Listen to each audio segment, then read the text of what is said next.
In our family, we don't have fertility issues. I don't trust you at all.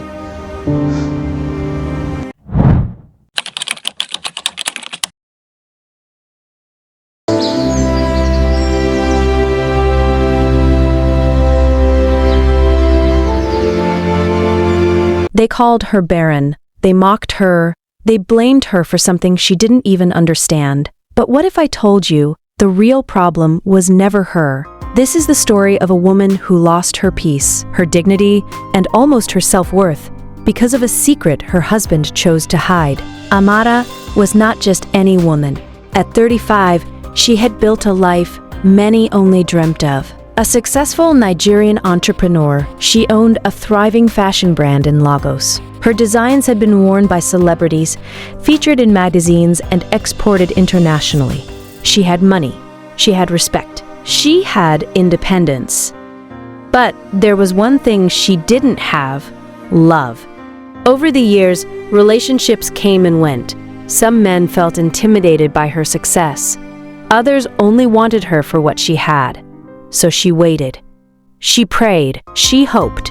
Until one day, everything changed. It happened at a wedding. The music, the laughter, the joy. It was in that moment she met Tunde. He was calm, confident, and different from the others. He didn't seem intimidated by her success. He listened. He respected her. And for the first time in years, Amara felt seen. Their connection was instant. Calls turned into late-night conversations. Conversations turned into visits. Visits turned into love. Within a year, they got married. At 35, Amara finally believed, this is it, my forever. The first year of marriage was beautiful. Laughter filled their home. Peace lived in their hearts. But then came the questions. Any good news? When are we carrying a baby?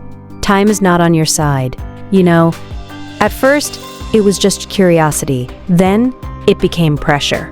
By the third year, it became something else entirely. The whispers started. His mother would make subtle comments. In our family, we don't have fertility issues. I don't trust you at all. Then it became direct. Maybe she waited too long. Maybe she's barren. Amara was shattered. She suggested something simple. Let's go for a medical checkup. But Tunde always had an excuse. I'm busy, it's not necessary. Let's just pray. At first, she understood. But as years passed, something didn't feel right. 5 years. 5 long years of trying. 5 years of tears. 5 years of blame. Amara tried everything. Doctors, prayers, fasting, hope. But one thing remained constant. Tunde refused to get tested. And his family? They made her life unbearable. She was insulted, disrespected, humiliated.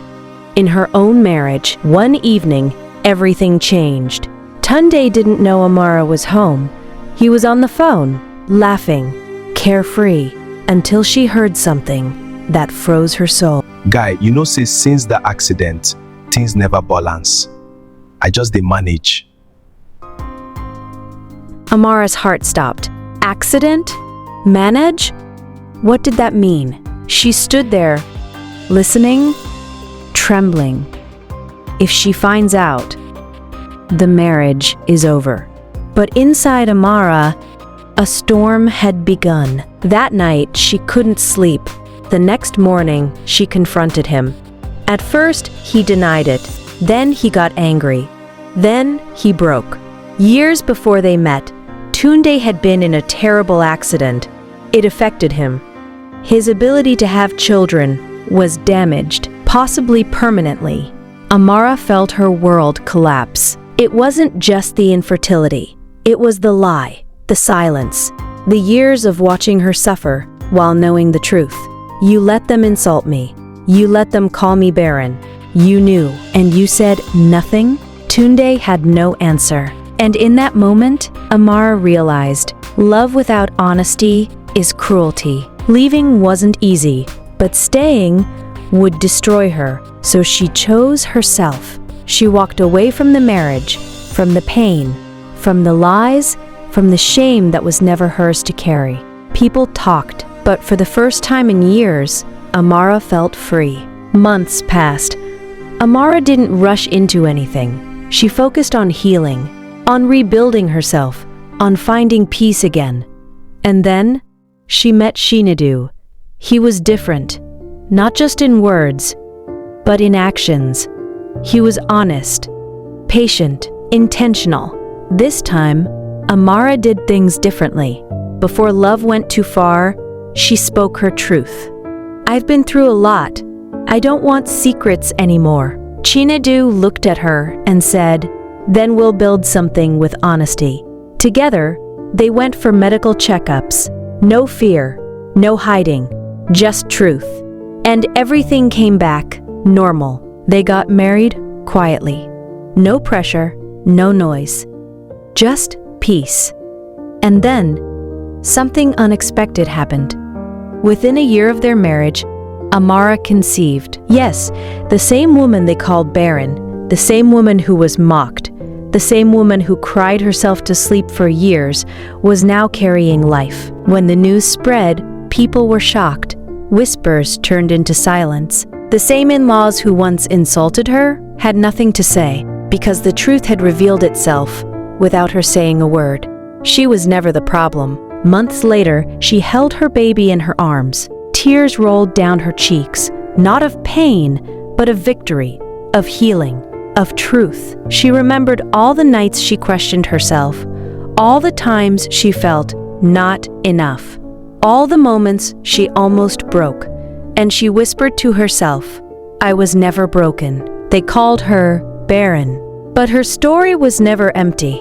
Sometimes the delay is not denial, and sometimes the blame is misplaced. The truth is, not every woman without a child is the problem, and not every marriage is built on honesty. But when truth finally shows up, it doesn't whisper. It speaks loud enough for everyone to hear. Sometimes in life we carry pain that was never meant for us. We blame ourselves for things we cannot control. We try to fix what was never broken in the first place. But the truth is, not every delay is a denial. Not every struggle means failure, and not every accusation is the truth. Amara's story is a reminder that sometimes the people closest to us may not tell us everything, but what matters most is knowing your worth. Never allow anyone to define your value based on a situation you didn't create. And if life ever feels like it's against you, keep going, keep believing, because your story is not over yet. If this story touched you, or if you have ever witnessed, experienced, or known someone who went through something similar, drop your thoughts in the comments. I would love to hear from you. Don't forget to like this video, share it with someone who needs to hear this, and subscribe to this channel for more powerful and emotional stories like this. I'll see you in my next video.